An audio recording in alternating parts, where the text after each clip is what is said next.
Hi, my name is Gillian Larson, and I'm a sponsored rider for Riding Warehouse, and I ride long distance trails in the backcountry.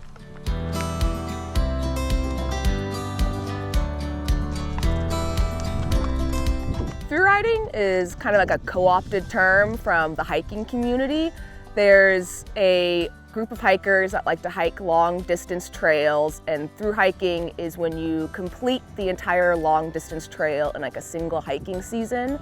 So through riding would be doing an entire long distance route in a single season, but with a horse. I got started right out of undergrad. I think I was a little burnt out and I was gonna start a grad program and just really wanted a sense of adventure. And the summer before I graduated, I read a Los Angeles Times article about someone that had hiked the trail, and it was like that light bulb moment of being amazed that there even was a route that went all the way from Mexico to Canada. And the only question I really had was, can horses do this route? Is it allowed and open for horses? So once that question was answered, it was kind of a just, full steam ahead. That's what I wanted to do.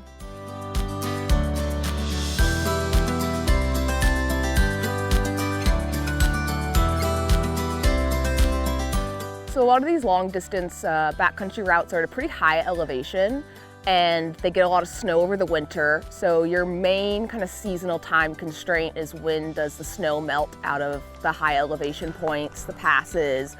So you usually only have, a seasonal window, and that's kind of your window in which to complete it.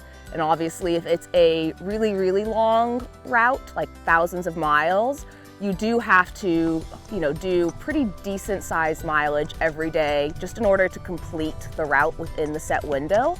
If you're doing a shorter route, like maybe 500 miles, and you have 2 or 3 months to complete it, you could travel at a much more leisurely pace. But definitely for the really big ones, you gotta hit pretty high mileage. And a lot of the times the daily mileage is usually between 20, 30 miles a day. And it'll be determined by where the campsites are, where the water sources are, kind of where I want to stop for the night.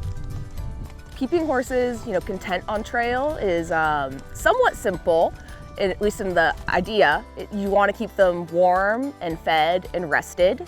Just like us, it's hard for us to keep going on doing hard activity every day unless we're eating well and we're sleeping well and recovering.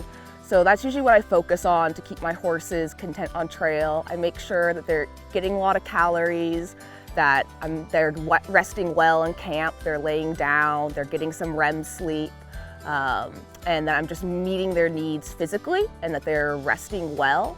I find that that's the best way to keep them going, and making sure too that we have a couple days per week where we don't do anything, where they really can have a full recovery and reset before going back out.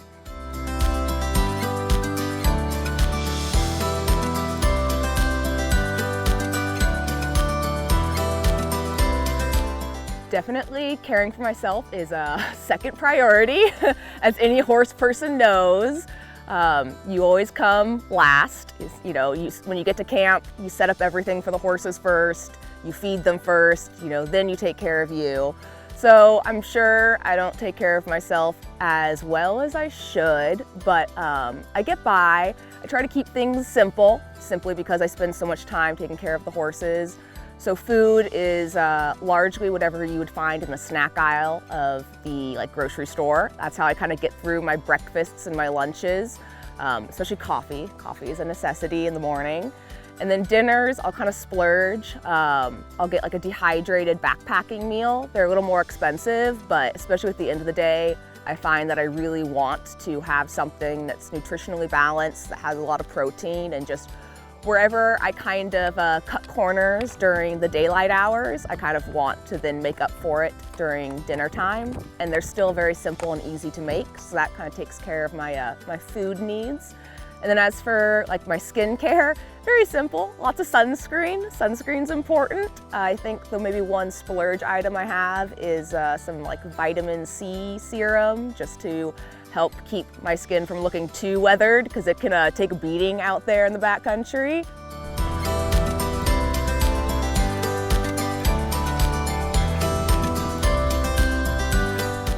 fear and doubt is honestly a healthy thing to have at all times, especially when the backcountry. I mean, you're out there, you're taking care of 1 or 2 or 3 other beings, and they're 1,000-pound fluffy toddlers essentially, so they're kind of accident prone, and you really do have to be making smart decisions.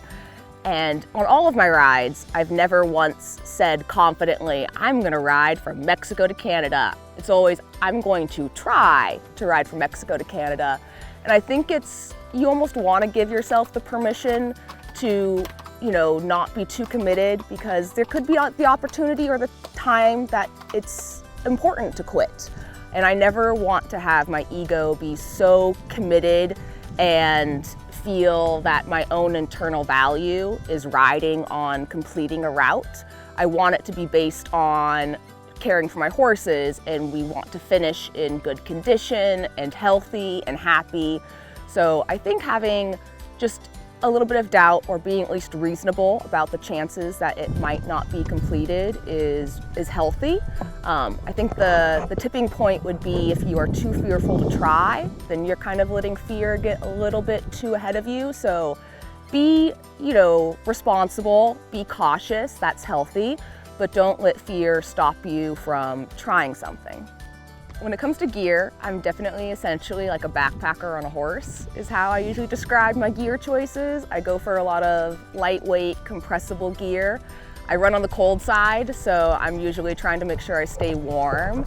And then horses are pretty hard on gear. Again, you're kind of not always prioritizing yourself, so having gear that's a little durable and won't break easily is pretty important. So yeah, very lightweight, compressible, that allows me to just, pack as few items as I can, and that I can be multi-purpose with, lots of layering options.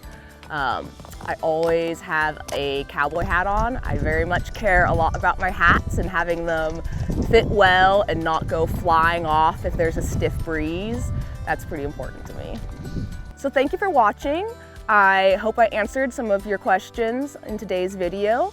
And head to Riding Warehouse. I've adored Riding Warehouse for many, many years, long before I was a sponsored rider, simply because of the variety of gear. I'm a bit of an eclectic rider myself, so I'll peruse all sections, Western, English, and endurance, and I really appreciate how specialized they get in their gear in multiple disciplines.